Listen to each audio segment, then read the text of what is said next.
Chaque année, ils sauvent près de 10 000 personnes. Ce sont les pilotes d'hélicoptères de la sécurité civile. Des hommes et des femmes mobilisés 24 heures sur 24 pour secourir les personnes en détresse dans les zones les plus inaccessibles. Nous avons suivi les équipages de Perpignan, dans les Pyrénées, et de Granville, dans la Manche.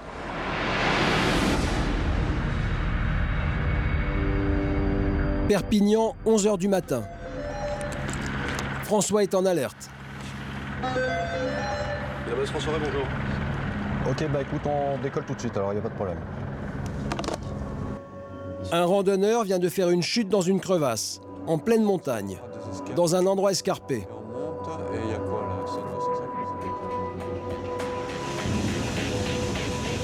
En quelques minutes, les hommes sont opérationnels. Allez, c'est parti.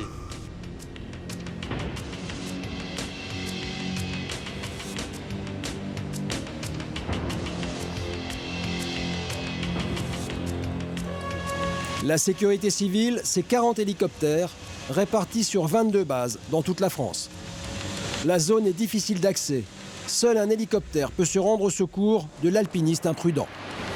Donc là, on est parti pour les gorges de la Carença. Et là, a priori, on part sur une personne qui était sur le chemin de randonnée et qui a dû glisser et qui est tombée dans la rivière. En moins de 15 minutes, l'équipage arrive sur place. En dessous, il y en a deux là. Oui, il fait signe, c'est à la côte, tu peux le voir, c'est dessous la machine. Allez, on descend. On est dessus.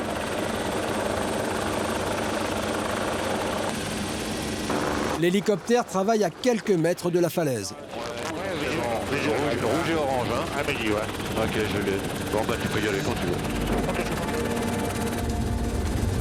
La moindre fausse manœuvre, et c'est la catastrophe. 25 mètres. 20 mètres. En arrière 1 mètre. Les secouristes sont élitreillés à 85 mètres. L'altitude maximum pour ce genre d'opération est de 90 mètres. Le randonneur se souviendra longtemps de son escapade. Il a fait une chute de 6 mètres sur les rochers. Il souffre d'un traumatisme crânien et de multiples fractures aux bras et aux jambes. Ce sont ses amis qui ont appelé les pompiers. Le blessé est solidement attaché dans la civière. Le treuillage va pouvoir commencer. Sensation garantie.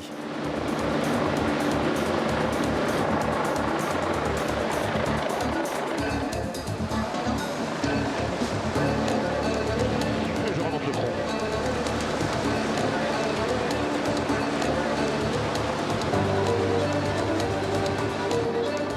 Ok, on dégage. Un sauvetage de plus pour François et son équipage. L'an dernier, on a fait au total 630 sorties, dont 440 sorties en montagne.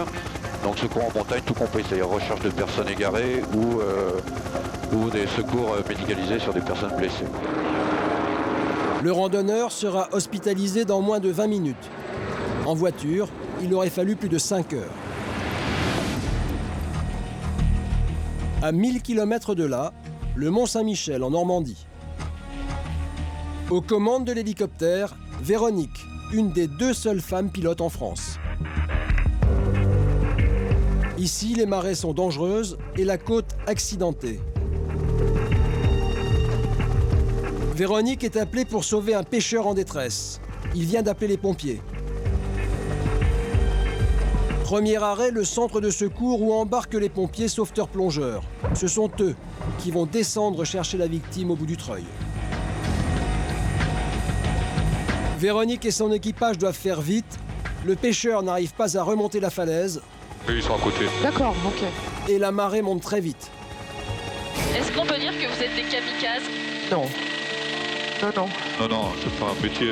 Donc on n'a pas envie de prendre des risques Le policier dans le banlieue a sûrement beaucoup plus de risques que nous. d'avoir des problèmes que nous, quoi. Hein. Tout à fait. C'est spectaculaire, mais c'est pas franchement dangereux, quoi.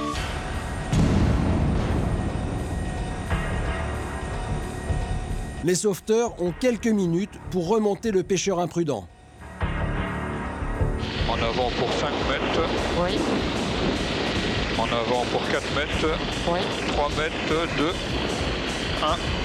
Vertical, il a attrapé le crochet. Mais la mission de secours doit s'interrompre. La victime a peur et refuse d'être élitreillée. On lui détache la sangle. Oui, on a descendu notre plongeur, mais il refuse de monter. C'est une des contraintes du métier. Véronique et son équipage doivent parfois renoncer à leur mission. La loi leur interdit de secourir les gens contre leur gré.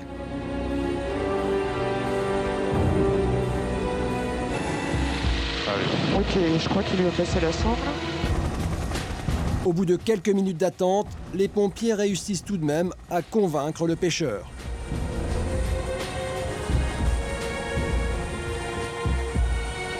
Oh, il a froid le monsieur. Bah oui. Alors, où est-ce qu'on va se poser là? Ah oui, ok, visuel. Visuel, il y a un mec en bas qui nous fait signe. J'ai visuel, je m'aligne sur lui. Hein. Véronique le ramène sur la terre ferme. Il sera pris en charge par les pompiers. Une victime reconnaissante, mais bien loin d'imaginer que le pilote de l'hélicoptère est une femme.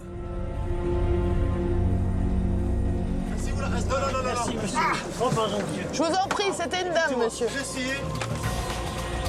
Avec seulement 2 femmes pilotes dans la sécurité civile, on est encore loin de la parité.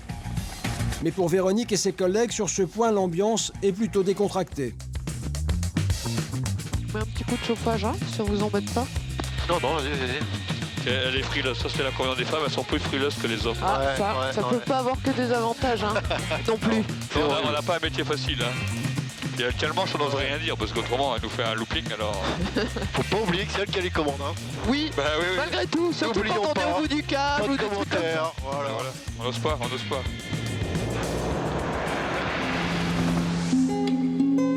Retour à Perpignan. La journée se termine, mais la brigade a été réquisitionnée pour une nouvelle mission. Assistance sur une opération de police. Projecteur, caméra de surveillance, l'hélicoptère va jouer les fins limiers. Ce soir, on équipe parce qu'on a une mission avec la police judiciaire. Ils sont à la recherche en fait d'un véhicule qui remonterait d'Espagne, dans lequel il y aurait a priori pas mal de dizaines de kilos de produits illicites, on va dire. Le produit illicite, du cannabis. Il y en aurait près d'1 tonne. François va s'équiper avec un outil de haute technologie, les JVN, des jumelles de vision nocturne qui permettent de voir la nuit. Leur prix, 15 000 €. Un coffre en fait parce que c'est considéré comme de l'armement de 4e catégorie. Et donc, comme tout armement, ça doit être sous-clé. Sous-clé et enfermé dans un coffre.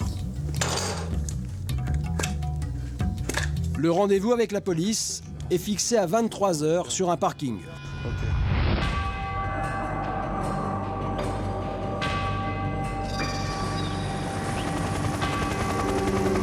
Explication rapide, la mission va pouvoir commencer.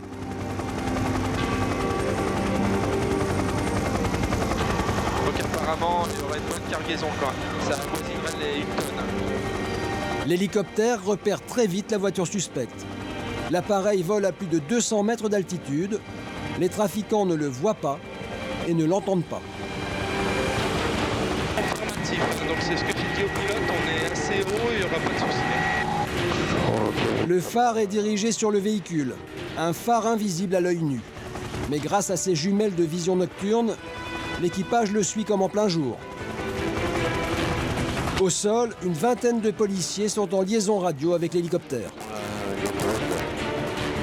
Ça ressemble. Donc on le suit, de toute façon on verra bien en image, là ce sera bien éclairé. Quand soudain la voiture s'arrête, pour une raison mystérieuse que les enquêteurs comprendront un peu plus tard.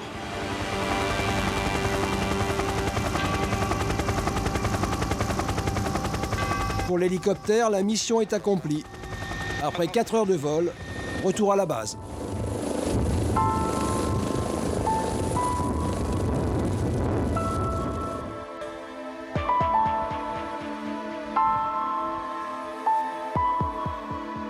Le lendemain matin, François se renseigne sur le dénouement de l'opération. Ils sont à Montpellier, donc j'ai des collègues de sûreté qui sont derrière eux. Ah, ils sont à Montpellier. Ils ont cassé le moteur, ouais. Ils ont cassé le moteur? Ils sont passés, on ne sait pas trop comment, ils ont cassé le moteur à Montpellier, voilà. Ah, d'accord. En tout cas, bon merci, parce que vraiment, vous avez une aide très précieuse. Non, mais écoutez, de rien, c'était avec plaisir. Moteur cassé, voilà pourquoi les trafiquants se sont arrêtés au beau milieu de la nuit. J'espère que ça va... Quelques heures plus tard, grâce aux hommes de la sécurité civile, la police judiciaire a pu suivre leurs traces et les a interceptés avec leur cargaison. 1 tonne de cannabis. Les trafiquants n'ont jamais su qu'ils avaient été suivis par un hélicoptère pendant plus de 4 heures. Retour à Granville. Il est 22 h. Véronique règle elle aussi ses jumelles de vision nocturne. Avec son équipage, elle doit transférer un patient d'un hôpital à un autre. Et si on les sollicite avec leur hélicoptère plutôt qu'avec une ambulance, c'est que l'état du patient est critique. Pour l'instant, Véronique n'en sait pas plus. Je ne connais pas la pathologie, mais on va récupérer dans un premier temps un médecin qui nous en dira plus.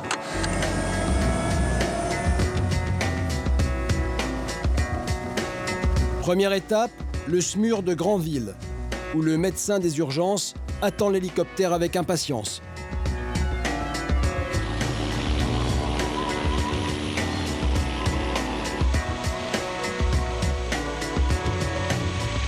Tu sais? Oui, c'est un pathologie de vieux. Il a un problème coronarien. D'accord. 28 ans. Donc il est en phase juste avant l'infarctus. Ah d'accord. À 28 ans? Oui. Effectivement.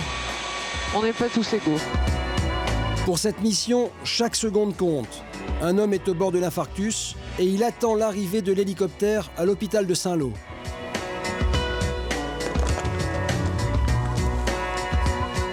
Bonsoir. Le malade est embarqué à bord.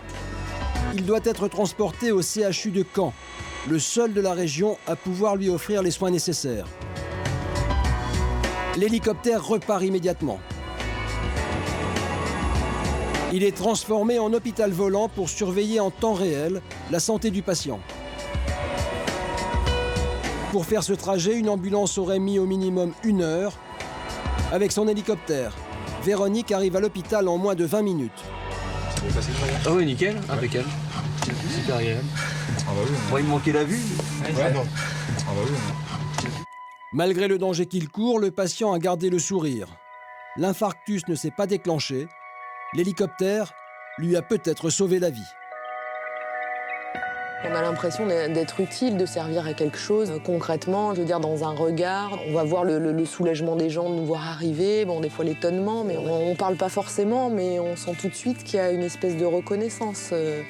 Et puis c'est hyper motivant, quoi, d'aider des gens. C'est sans doute aussi pour ça qu'on le fait.